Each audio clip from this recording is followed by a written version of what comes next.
Diga para quem está ao seu lado, irmão, acaba com esse negócio de ser menino. Joga a bandeira fora. Está na hora da gente ser cristão mais maduro. Tanta coisinha faz a gente ir embora da igreja.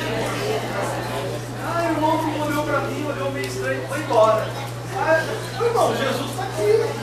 Jesus está aqui, o doutor está aqui. Ele está chegando, ele quer te dar um atendimento especial. Você vai ficar sempre na área das crianças, sempre na pediatria. Olha, a última receita para a área das crianças. 1 Coríntios 14 e 20. Vamos lá, abre a Bíblia aí. 1 Coríntios 14 e 20. Sabe o que eu faço esse exercício para a igreja? Em algumas mensagens? Para vocês terem habilidade com a Bíblia. Muitas vezes as pessoas não fazem isso em casa. 1 Coríntios 14 e 20. O apóstolo diz assim: irmãos, não sejais meninos no que? No entendimento, mas sede meninos na e adultos no entendimento. Entendeu?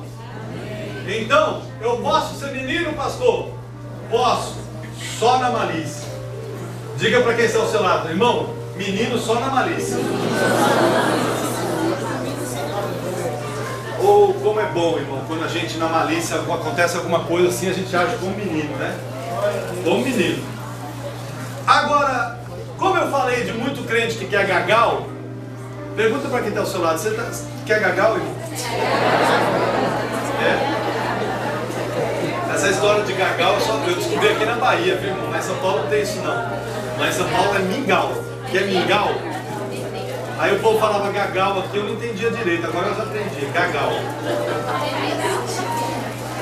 Agora, só de eu falar isso, os meninos que estão na pediatria pode ser que ficaram meio melindrados aí, né, irmão Joilton? Porque tem gente que sai da pediatria, mas ele vive numa outra ala do Hospital de Jesus, na ortopedia. Diga assim, a igreja tem maternidade, tem pediatria, e tem ortopedia. Ortopedia, área da medicina que cuida das deformidades do corpo humano, especificamente deformidades dos ossos. Quebrou, lascou, trincou, entortou, virou, torceu. Ortopedista. Ortopedista. Diga assim, melindrou, ficou chateadinho, ficou meio quebradiço, é de cristal, é crente porcelana, está na ortopedia. Ninguém pode se falar tudo, mas se falar dele, irmã, não gostei muito do seu cabelo, a chapinha hoje ficou ruim, né? Ai, meu Deus, eu não vou mais naquela igreja. Irmã, eu não vou naquela igreja porque as pessoas se vestem bem. Mas, irmão, vista o que você tem, o que você pode, é para Jesus. É para Deus. Faça o que está dentro do seu alcance. Não há obrigatoriedade nenhuma, não. Eu estou bonitinho de gravata aqui? Tô não? Se você me ver domingo na escola dominical, você vai sair correndo. Às vezes eu venho até de chinelo na escola dominical. Aquela vontade dos dedos ficarem livres assim, ó. É para Jesus.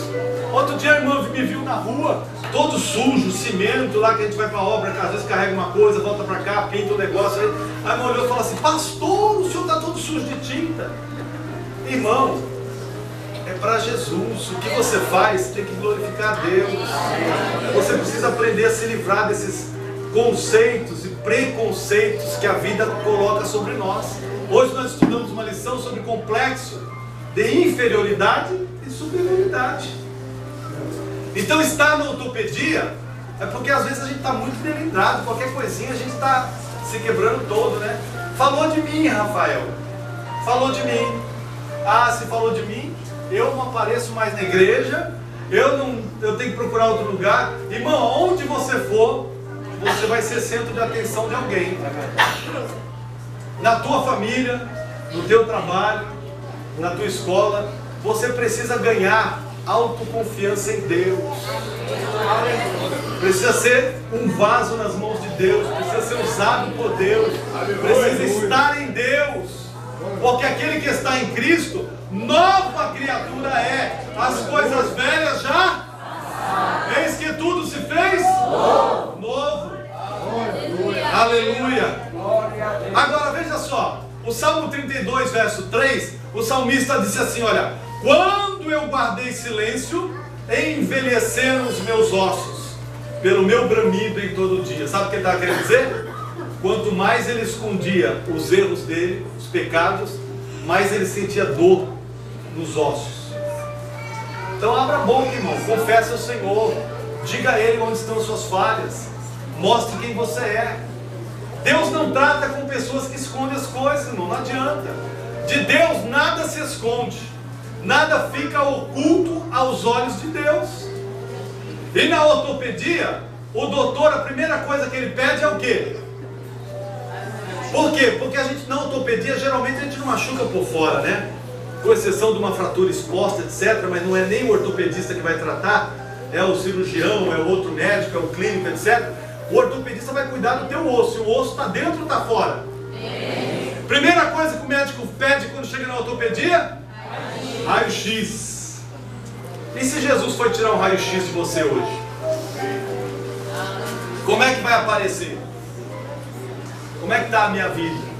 O salmista falou assim, ó, quando eu me calo, ele está dizendo assim, quando eu confesso meu pecado, eu vou envelhecendo, eu vou morrendo, eu vou atrofiando. E é assim com a nossa vida. A gente precisa aprender a chegar diante de Deus e dizer, Deus, a minha falha está aqui, ó. É esse ponto aqui que eu estou precisando de ajuda. Salmo 32 e 3. Lamentações 3 e 29. Então para o crente que é todo cheio de não me toques e não me reles, né? Eu tenho uma dificuldade em congregar, pastor. Eu tenho atendido muitas pessoas e às vezes as pessoas falam assim, pastor, eu tenho dificuldade de congregar. Eu estava assim ali, mas não deu certo, estava aqui, não deu certo. E agora eu cheguei nessa igreja e parece que não tem ambiente. Irmão, você tem que fazer o seu ambiente, você tem que se colocar, você tem que ser, sentir amado pelas pessoas. Principalmente amado por Deus. Lamentações 3 e 29. Olha aqui que o Senhor nos dá direito de chorar. O único chororô que Deus nos dá direito está em Lamentações 3 e 29. Fora disso, é lágrima de crocodilo. Diz assim, ó: de que se queixa, pois, o homem vivente? Pergunta: queixe-se cada um dos seus próprios pecados. Aí você pode chorar. Pode chorar os seus pecados, as suas mágoas, os seus erros. Esse é o único choro que o Senhor nos dá direito. Fora esse, a gente está errado e tem que admitir o nosso erro. Chore pelos seus próprios erros. Agora, se tem ala que cuida de criança, tem ala que cuida de velhinhos, idosos. E aí não é só na idade, né? Espiritualmente transferindo, a igreja tem a geriatria. Diga assim, tem geriatria. Não só na idade, né? Porque a idade vai chegando e a gente vai tendo alguns problemas que a gente não tinha quando era novo, né? A gente corria, a gente pulava, a gente saltava e agora não dá para fazer mais isso. Mas o que é que cuida a geriatria? Cuida das doenças relacionadas ao cansaço do corpo. O que eu fazia antes eu não consigo fazer mais. E isso está apontando para quê? Para os crentes que vão ficando na igreja e vão se sentindo cansados, fatigados. É assim, né? Não faz mais. E aí você encontra com esse tipo de cristão, sempre ele vai ter uma frase: olha, eu fazia assim, eu profetizava assim, eu trabalhei assim, eu fiz isso, pastor, eu fiz aquilo. Por que não faz mais? Ah, pastor, não sei, foi muito tempo, era diferente, era assim, era assado. Irmão, isso é sintoma de doença de quem está ficando cansado, quem está ficando velho. E às vezes, algumas situações na igreja vão nos deixando cansados. às vezes porque a gente começa a ser muito melindroso, às vezes porque a gente começa a lidar com muitos meninos, muitas crianças dentro da igreja, a gente vai ficando cansado e chega uma hora que a gente joga tudo para cima e não quer fazer mais nada. Agora o Senhor Jesus disse assim: se tiver crente cansado, crente na geriatria, precisa sair de lá. E para sair de lá tem que tomar um remedinho. Remedinho receitado, irmã Telmário, pelo doutor Jesus. Vamos lá? Uma dose de Miqueias 2:10. Vamos lá. Uma dose de Miqueias 2:10. Para você que está muito cansadinho. Pastor, eu já trabalhei muito, agora eu quero ficar só no meu cantinho. Depois eu vou ouvir as batidas do teu coração. Miqueias 2:10 diz o quê? Levantai-vos e andai. Levantai-vos e andai, porque não será aqui o vosso descanso. Irmão, na igreja não tem jeito, não dá para descansar não, irmão. A gente tem que mudar. A gente tem que fazer alguma coisa. 2 vezes ao dia, Salmo 92, verso 15. Isso aqui eu gosto. 92, verso 12 a 15. Esse eu vou ler para vocês não perderem muito tempo. São 3 versículos, olha só. Salmo 92, do 12 ao 15. Tome isso 2 vezes ao dia e você vai mudar. Diz assim, ó: o justo florescerá como palmeira, crescerá como cedro do Líbano. Os que estão plantados aonde? Na casa do Senhor, florescerão nos átrios do nosso Deus. Na velhice ainda darão, serão viçosos e vigorosos, para anunciar que o Senhor é reto, que Ele é a minha rocha e nele não há injustiça. Você pode louvar o Senhor por isso? Na velhice ainda darão frutos, irmãos. Agora o que eu gosto muito dessa palavra, porque ele diz assim no começo, ó: florescerá como a palmeira e crescerá como o cedro do Líbano. Todas as construções de Israel eram feitas com cedro do Líbano. Por quê? Às vezes vinha de longe, nos navios, porque o cedro do Líbano é a madeira mais dura e resistente que tinha. Era ela que fazia as colunas dos palácios, das grandes construções. E a palmeira? Florescerá como palmeira. Por que a Bíblia está falando da palmeira? Está falando de uma árvore que tem uma elasticidade, uma flexibilidade muito grande. Dizem, né, os historiadores que conhecem essa árvore lá do Oriente Médio, é diferente da nossa palmeira aqui. Lá o vento vem, a tempestade vem, ela curva até tocar, a ponto de tocar as folhas que estão lá em cima, tocar no chão. Quando passa a tempestade e o vento, ela volta de novo. Tem uma canção que me lembra muito essa história da palmeira, que fala assim: o vento sopra e me balança pra lá e pra cá, mas eu não caio não, e nem saio do lugar. O vento sopra e me balança pra lá e pra cá, mas eu não saio não, e nem saio do lugar. Pergunta para quem está ao seu lado: você é um crente palmeira? Está balançando a luta aí, irmão? Você está no hospital porque o negócio está balançando? Mas Deus vai te dar vitória. Deus vai te dar vitória. Você crê nisso? Levanta a sua mão e adore ao Senhor. Agora, quando o crente chega na geriatria, é porque o negócio está ficando feio, irmão Roberto. Os cabelos estão caindo, a gente está ficando com o cabelo branquinho, está chegando próximo à idade. Mas tem crente que ele é novinho na idade, mas espiritualmente ele já está na geriatria. Tudo dói. Irmão, dá para você fazer isso para mim? Ai, pastor, não dá não. Irmão, você pode ajudar a gente aqui? Ai, pastor, não dá não. Espiritualmente ele está sempre assim, ó, com a mão na coluna, doente, cansado. E aí, quando a gente começa a ficar velho espiritualmente, o crente velho espiritualmente, irmão, ele é aquele crente que ele vem, senta e não sai mais nada. Ele não adora, ele não glorifica, ele não ouve a palavra, ele já está vindo na igreja por costume. Não tem para onde ir, vamos para lá.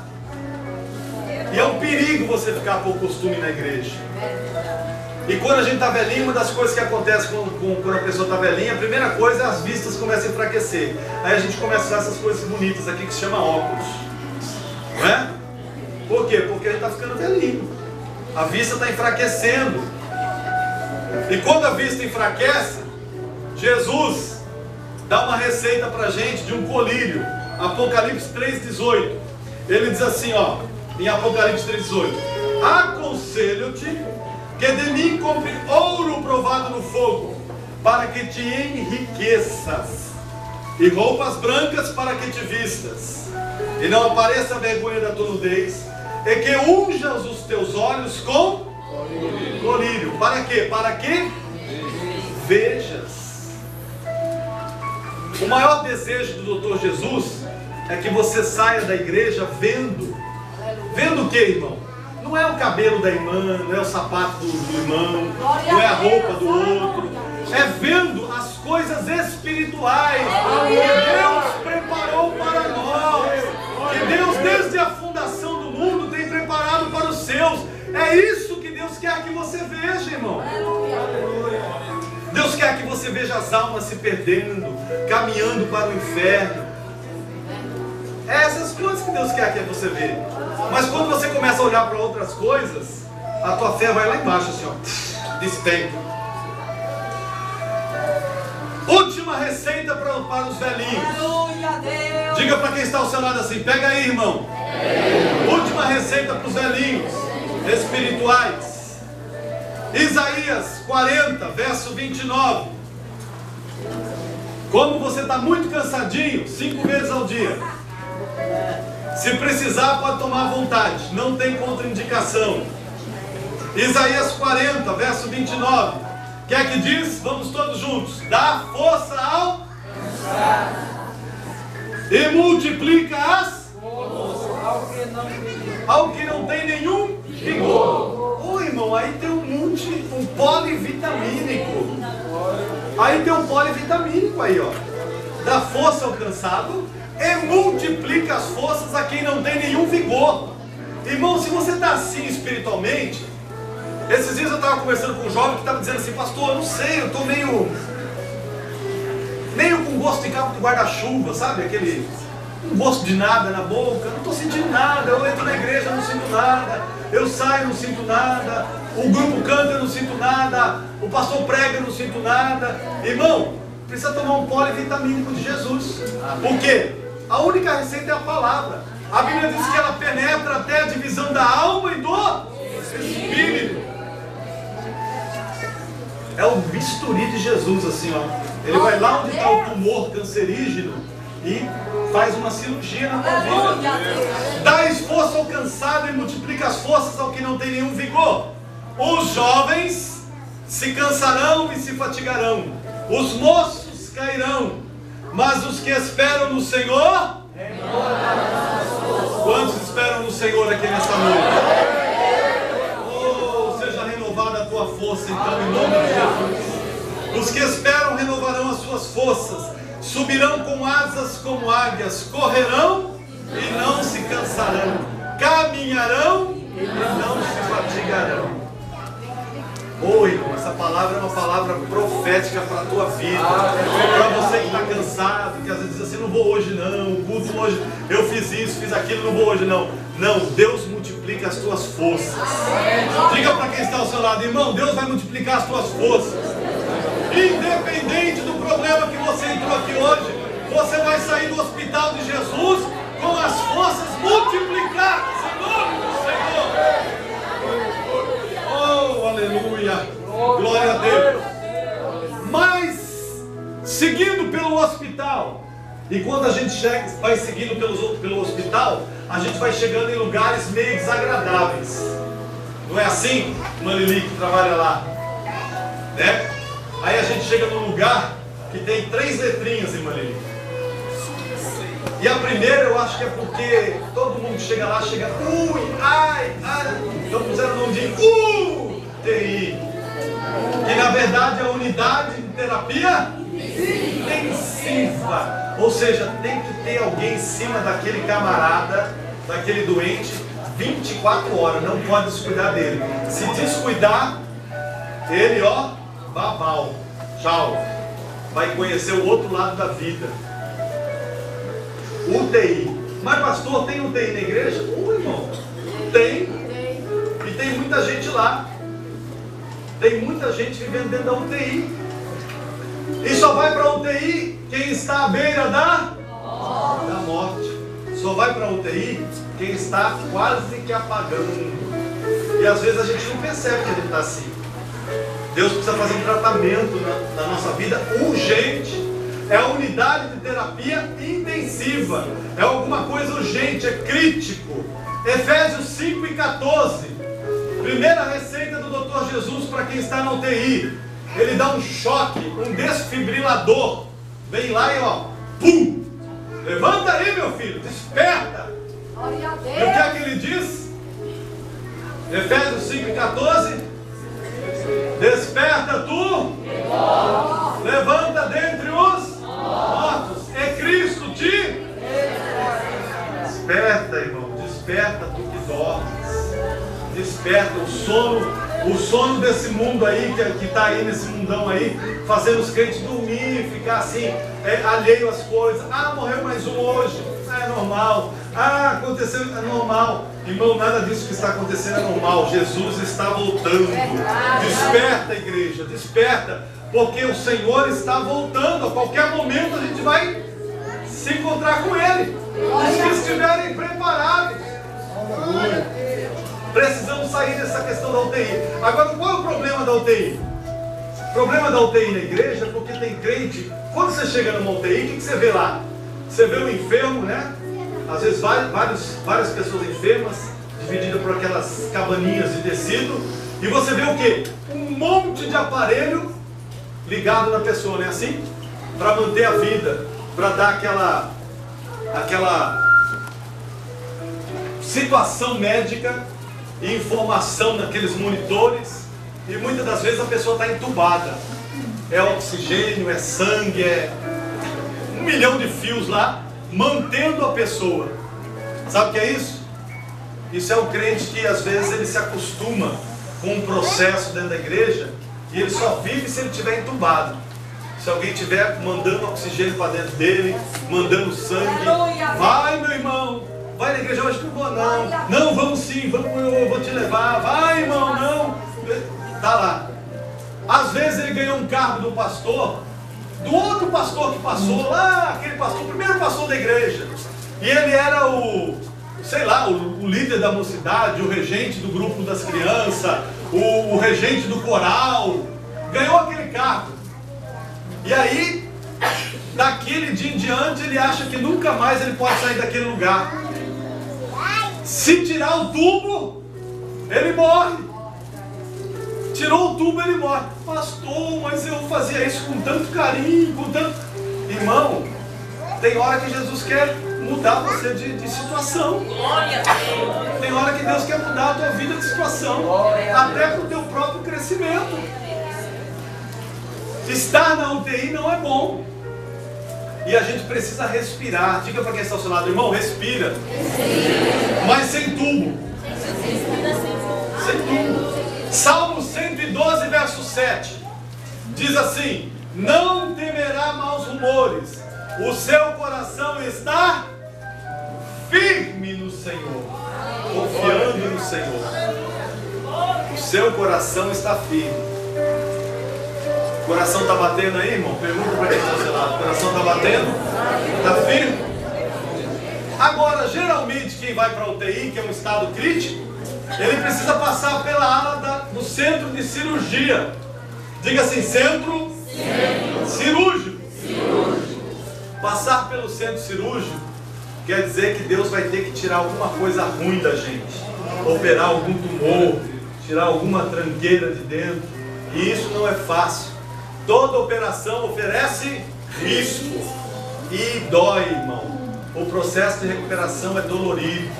Às vezes a gente não quer deixar alguma coisa que está nos prendendo no mundo e a gente quer ser crente, mas quer continuar com aquilo. E Jesus precisa chegar lá e passar um bisturi, operar, né, irmão Mineiro?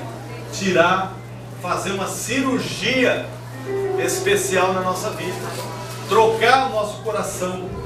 Olha só, Ezequiel 26. Olha o que o doutor Jesus faz para quem chegou no centro cirúrgico dentro da igreja.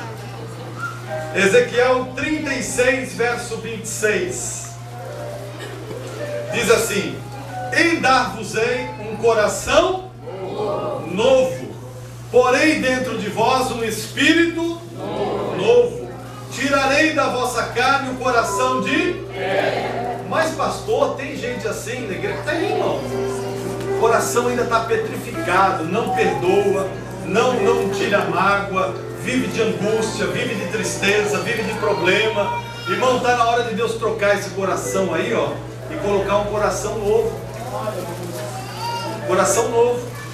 Vos darei um coração de carne, porém dentro de vós o meu espírito, e farei que andeis nos meus estatutos, e guardeis os meus juízos, e os observeis. Aí é a recuperação daquele que fez a cirurgia.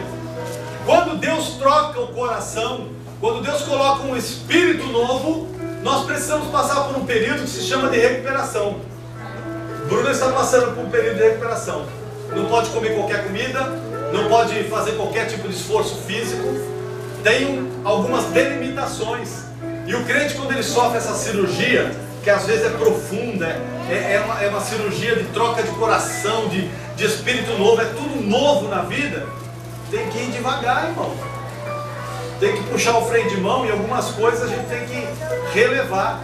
E aí, como é que eu me recupero, pastor? Só tem uma receita: andar nos estatutos do Senhor, guardar os seus estatutos e os seus juízos, e observar eles a todo tempo. Essa é a receita para você não cair na armadilha de Satanás e ter uma cirurgia aí fadada ao fracasso. Tem que andar no caminho da palavra. Pastor, às vezes a pessoa me liga, eu acho engraçado isso. A pessoa liga e diz assim para mim, graças a Deus hoje em dia diminuiu muito, mas no começo a pessoa ligava e dizia assim para mim: pastor, eu posso ir no Dodô Fest? Pastor, tá chegando o João, eu posso ir lá soltar uma bomba e tomar um tentão? Pastor, tá chegando um Amparo, eu posso ir lá? Sério, irmão, a pessoa perguntava para mim. E eu, com muita delicadeza, né? Eu falava: não, irmão, vamos conversar então. As coisas funcionam assim, a palavra diz isso, a Bíblia diz assim. Se você quiser ter uma vida regrada à palavra de Deus, se você quiser andar nos estatutos do Senhor, você tem que abdicar de algumas coisas em detrimento das outras.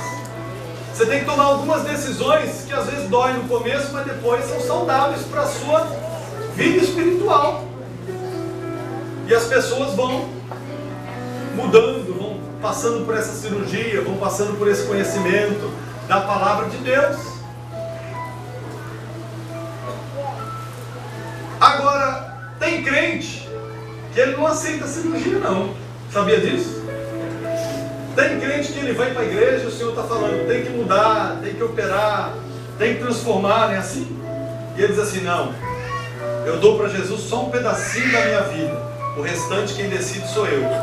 Na igreja eu sou crente, mas quando eu sair na rua, eu vou continuar mandando cachaça para dentro, eu vou continuar mandando 51, eu vou continuar me prostituindo, eu vou continuar pecando, eu vou continuar falando mal dos outros, eu vou continuar tendo a língua de 3 metros.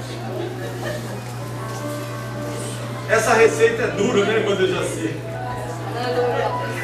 Mas é a receita que o Doutor Jesus passa na sua palavra.